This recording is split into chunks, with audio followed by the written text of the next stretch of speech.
ଏବେ ଏବେ ଆସିଲା ଆଉ ଏକ ବଡ଼ ଖବର ସୁଭଦ୍ରା ଯୋଜନାକୁ ନେଇ। ସୁଭଦ୍ରା ଯୋଜନାରେ ଏମାନଙ୍କ ଆକାଉଣ୍ଟକୁ ଆସିବନି ସୁଭଦ୍ରାର ତୃତୀୟ କିସ୍ତି ଟଙ୍କା। କାହିଁକି ଜାଣନ୍ତୁ, ଚାଲନ୍ତୁ ଦେଖିବା। ସୁଭଦ୍ରା ଯୋଜନାରେ ଆପଣ ଆବେଦନ କରୁଛନ୍ତି କି?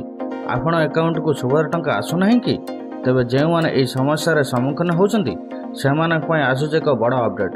ଆସନ୍ତୁ ଜାଣିବା କେଉଁମାନଙ୍କ ଆକାଉଣ୍ଟକୁ ଆଦୌ ସୁଭଦ୍ରା ଟଙ୍କା ଆସିବନି।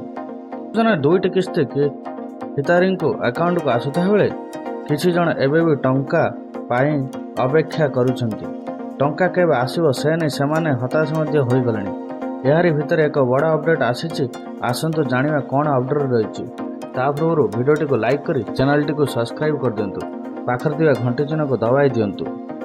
ସୁଭଦ୍ରା କିସ୍ତି ନେଇ ସରକାର ପୂର୍ବରୁ ସ୍ପଷ୍ଟ କରିଛନ୍ତି ଯେ ସବୁ ଯୋଗ୍ୟ ହିତାଧିକାରୀଙ୍କ ବ୍ୟାଙ୍କ ଆକାଉଣ୍ଟକୁ ସୁଭଦ୍ରା ଟଙ୍କା ଯିବ ବୋଲି ପୂର୍ବରୁ ଉପମୁଖ୍ୟମନ୍ତ୍ରୀ ସୂଚନା ଦେଇଥିଲେ।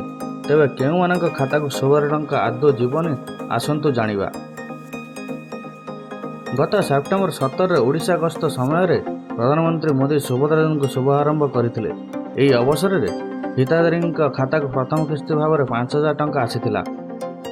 ଏହାରି ଭିତରେ ଦ୍ୱିତୀୟ କିସ୍ତି ଟଙ୍କା ମଧ୍ୟ ମିଳିସାରିଛି।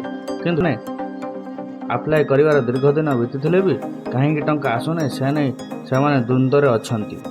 ତେବେ ଆସନ୍ତୁ ଜାଣିବା କେଉଁ ବ୍ୟାଙ୍କ ଖାତାକୁ ଟଙ୍କା ଯିବ ଓ କେଉଁ ଖାତାକୁ ଟଙ୍କା ଆସିବ ନାହିଁ। ଯଦି ଆପଣ ସୁଭଦ୍ରା ଟଙ୍କା ପାଇଁ ଅପେକ୍ଷା କରିଛନ୍ତି ତେବେ ଆପଣଙ୍କୁ ଏହି କାମ କରିବାକୁ ପଡ଼ିବ। ବ୍ୟାଙ୍କ ଖାତାର ଆଧାର ଇ-KYC ସମସ୍ୟା କିମ୍ବା କୌଣସି ଅସୁବିଧା ଯୋଗୁଁ ସରକାରଙ୍କ ତରଫରୁ ଟଙ୍କା ପଠାଯାଇଥିଲେ ମଧ୍ୟ ପହଞ୍ଚିବାରେ ବିଳମ୍ବ ହେବ କିମ୍ବା ଅଟକିଯିବ। ସରକାରଙ୍କ ଅନୁଯାୟୀ ସୁଭଦ୍ରା ଟଙ୍କା ସିଧା ବ୍ୟାଙ୍କ ଆକାଉଣ୍ଟକୁ ଜମା ହେବ। ଅର୍ଥାତ୍ ଯଦି ଆପଣଙ୍କ ଆକାଉଣ୍ଟକୁ ଇ-KYC ସମସ୍ୟା ଥିଲେ ଆପଣ ସୁଭଦ୍ରା ଟଙ୍କା ପାଇବାରୁ ବଞ୍ଚିତ ହୋଇପାରନ୍ତି। ହିତାଧିକାରୀ ପ୍ରଦାନ କରିଥିବା ନିଜ ବ୍ୟାଙ୍କ ଆକାଉଣ୍ଟରେ ସୁଭଦ୍ରା ଟଙ୍କା ଆସିବ। ସେହି ବ୍ୟାଙ୍କ ଆକାଉଣ୍ଟକୁ ଟଙ୍କା ଯିବ ଯେଉଁଥିରେ ଡିବିଟି ସକ୍ଷମ ଥିବ। ଗୋଟିଏ ବ୍ୟାଙ୍କରୁ ଅନ୍ୟ ଏକ ବ୍ୟାଙ୍କ ଆକାଉଣ୍ଟକୁ ସିଧାସଳଖ ଟଙ୍କା ଟ୍ରାନ୍ସଫର ସୁବିଧା ଥିବା ଖାତାକୁ ସୁଭଦ୍ରା ଟଙ୍କା ପ୍ରଦାନ କରିବେ ସରକାର। ଯଦି ଏମିତି ସୁବିଧା ନଥିବ ତେବେ ସେହି ଆକାଉଣ୍ଟକୁ ଟଙ୍କା ଆସିବ ନାହିଁ। କେବଳ ସେତିକି ନୁହେଁ, ଆଧାର ସଂଯୋଗ ଥିବା ବ୍ୟାଙ୍କ ଆକାଉଣ୍ଟ ହିଁ ଟଙ୍କା ଆସିବ। ଏହାରି ଭିତରେ ପ୍ରାୟ 92 ଲକ୍ଷ ପାଖାପାଖି ଲୋକେ ସୁଭଦ୍ରା ଯୋଜନା ପାଇଁ ଆବେଦନ କରିଥିଲେ। ଆମେ 25,11,000 ଲୋକଙ୍କୁ ଦେଇଛୁ। ଆହୁରି ଗୋଟିଏ ସପ୍ତାହ ଭିତରେ 1 କୋଟି ଲୋକଙ୍କ ଆବେଦନ ବୋଧେ ଆସିଯାଇଥିବ। ଇ-KYC ପାଇଁ ଟିକିଏ ସମୟ ଲାଗୁଛି ବୋଲି କହିଛନ୍ତି ପ୍ରଭାତୀ ପରିଡ଼ା। ସୁଭଦ୍ରା ଯୋଜନା କୋଟିଏ ଲୋକଙ୍କ ପାଖରେ ପହଞ୍ଚିବା ପାଇଁ 1ରୁ ସ୍ଲାବ ହେବ ପୁଣି ଲୋକଙ୍କୁ ଦିଆଯିବ।